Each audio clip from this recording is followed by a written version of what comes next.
یہ ان دنوں کی بات ہے جب طالبان کابل کے دہانے پر پہنچ چکے تھے۔ دارالحکومت کے ارد گرد ہر جانب افراتفری پھیلی ہوئی تھی اور طالبان کا ایک بڑا حریف غفار اخوند ہیرمند سے فرار ہو کر غوربند پہنچ چکا تھا۔ انہی دنوں جنوب مغربی علاقے سے 25,000 مسلح افراد پر مشتمل ایک لشکر جرار جس کی قیادت جنرل علاؤالدین اور جنرل ہلالی کے سپرد تھی، ہیرمند کو طالبان کے متوقع حملوں سے بچانے کے لیے روانہ ہوا۔ یہ پہلا منظم ترین لشکر تھا جو جنوب مغربی علاقے سے روانہ ہوا تھا۔ اگرچہ اس سے قبل بھی صوبہ فاریاب اور دوسرے علاقوں میں ہمارے لشکر گئے تھے، لیکن کیفیت اور تعداد کے لحاظ سے وہ ہرگز اس لشکر کے مقابلے کے نہ تھے۔ بہرحال یہ لشکر دریائے دلارام سے 20 کلومیٹر جنوب کی سمت میں تباہ ہائی سنگلان نابی مقام پر پہنچا ہی تھا کہ اچانک اس کی طالبان سے مٹ بھیڑ ہو گئی۔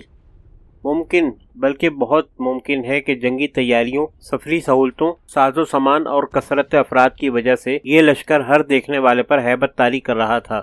اور دل میں رعب بٹھا رہا تھا، کیونکہ روس کے جانے کے بعد اس علاقے میں عظیم الشان لشکر کی مثال نہیں ملتی۔ لہذا شاید اسی بنا پر ہماری افواج کا غرور و تکبر حد سے بڑھ رہا تھا اور لشکر کے اکثر کمانڈر اور ذمہ دار بے پرواہی کا شکار ہو چکے تھے، اور اس لحاظ سے لشکر کی حالت اتنی شکستہ تھی کہ صاف طور پر محسوس ہو رہا تھا کہ کوئی چھوٹا سا لشکر بھی اس پر حملہ آور ہو کر شکست سے دوچار کر سکتا ہے اور اسے درہم برہم کر سکتا ہے۔ دیگر کئی کمزوریوں کی طرح اس حقیقت سے بھی انکار نہیں کیا جا سکتا کہ دشمن خود ہماری صفوں میں موجود تھا، اور وہ اس طرح کہ ہماری افواج میں ایک بہت بڑی تعداد پشتونوں کی تھی، جن کی اکثریت قندھار سے ہیرمند اور فراہ کے باشندوں پر مشتمل تھی۔ اور آپ جانتے ہیں کہ ہمارے یہاں قومیت ایک ایسا مسئلہ ہے جسے فوق العادہ کا درجہ دیا جاتا ہے۔ چنانچہ ان میں سے بہت سے افراد ایسے تھے جو کم از کم اپنے دلوں میں طالبان کے لیے نرم گوشہ رکھتے تھے، اور یہ بھی بعید نہیں کہ ان میں کچھ لوگ طالبان کے لیے جاسوسی بھی کرتے ہوں،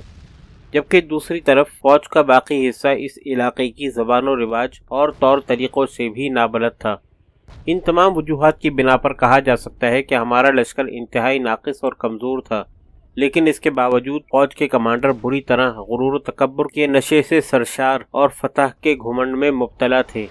چنانچہ ان کے ذہنوں میں یہی تھا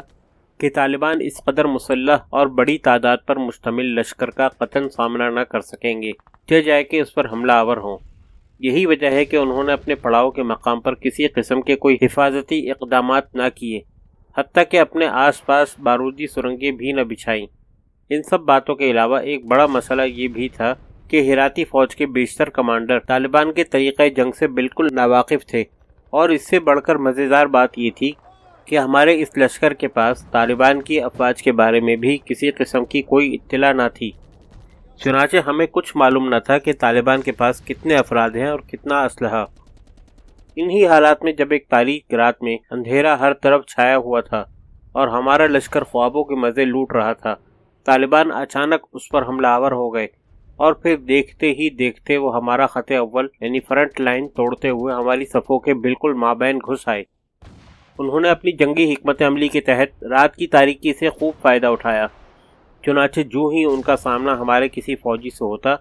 تو فوراً کہنے لگتے کہ ہم غفار اخوند زادہ کے ساتھی ہیں، یا اسی طرح کسی اور کمانڈر کا حوالہ دیتے جو ہمارا حلیف ہوتا۔ انہوں نے اپنی شناخت چھپانے کے لیے اپنے لمبے لمبے کرتوں کے دامنوں کو بھی گرہ لگا لی تھی۔ یوں طالبان نے صرف چند لمحوں میں ہم کو ایسا حواس باختہ کیا اور ہماری طاقت اس طرح توڑی کہ ہمارے لیے توپ خانے، ٹینک یا دیگر بحری اسلحے کا استعمال ناممکن ہو کر رہ گیا، اور پسپائی اختیار کرنے کے علاوہ اور کوئی چارہ نہ رہا۔ صورتحال ایسی تھی کہ ہماری فضائیہ بھی رات کی تاریکی میں کارآمد نہ ثابت ہوئی، اور اگر ثابت ہو سکتی تھی جب بھی ہم اسے استعمال کرنے کے قابل نہ رہے تھے۔ خلاصہ یہ کہ وہ مشکل ترین رات ہمارے لیے ایک طویل رات بن گئی، جس کی صبح کے آثار دور دور تک ناپید تھے۔ اس رات کی بازی سراسر طالبان کے حق میں رہی تھی، اور وہ رات کی تاریکی میں بڑھتے بڑھتے ہمارے لشکر کے بالکل ابتدائی حصے خط منتظرہ تک پہنچ گئے تھے۔ چنانچہ ہمارے لشکر میں سے بہت کم افراد ہی ایسے تھے جن کا ان سے آمنا سامنا نہ ہوا ہو۔ خود جنرل ہلالی نے مجھے بتایا کہ وہ اس مارکے میں 2 مرتبہ طالبان کے ہاتھوں گرفتار ہوتے ہوتے بچ گیا۔ طالبان کی پیش قدمی کی حکمت عملی کچھ اس طرح تھی کہ انہوں نے آگے بڑھتے ہوئے دائیں بائیں کی ذرا برابر فکر نہ کی اور تمام تر توجہ آگے بڑھنے پر رکھی۔ یہ طریقہ کار اگرچہ عسکری لحاظ سے خطرہ مول لینے کے سوا کچھ نہیں ہے، لیکن بہرحال اس طرح مقابلے میں شکست خوردہ فوج پر بہت برا اثر پڑتا ہے اور وہ مرعوب ہو کر منتشر ہو جاتی ہے۔ ان تمام امور کے علاوہ طالبان نے ایک کامیابی یہ حاصل کی تھی کہ انہوں نے ہمارا ایک نہایت اہم فوجی راز یعنی نام شب معلوم کر لیا تھا، اور پھر انہوں نے اس سے بھرپور طریقے سے فائدہ اٹھایا۔ جنگ کے اختتام پر ہمارے بیشتر ساتھیوں نے بتلایا کہ ان کے سامنے جو ہی کوئی طالب آتا تو فوراً نام شب پکارتا اور کہتا کہ میں غفار اخون زادہ کا ساتھی ہوں۔ اس صورتحال میں دوست و دشمن میں تمیز کرنا انتہائی مشکل ہو چکا تھا، کیونکہ زبان، لباس اور علاقہ سبھی کچھ مشترک تھا۔ بہرحال یہ رات ہمارے لیے بہت خوفناک ثابت ہوئی، جس میں ہمارے 1000 سے زائد فوجی طالبان کے ہاتھوں گرفتار ہوئے اور ہمارے اسلحے کا ایک بڑا ذخیرہ ان کے قبضے میں چلا گیا۔ یوں ہمیں سخت ہزیمت کا سامنا کرنا پڑا، جبکہ طالبان کو عظیم الشان فتح ملی، جس نے ان کے عزم و حوصلے اور مورال کو مزید بلند کر دیا،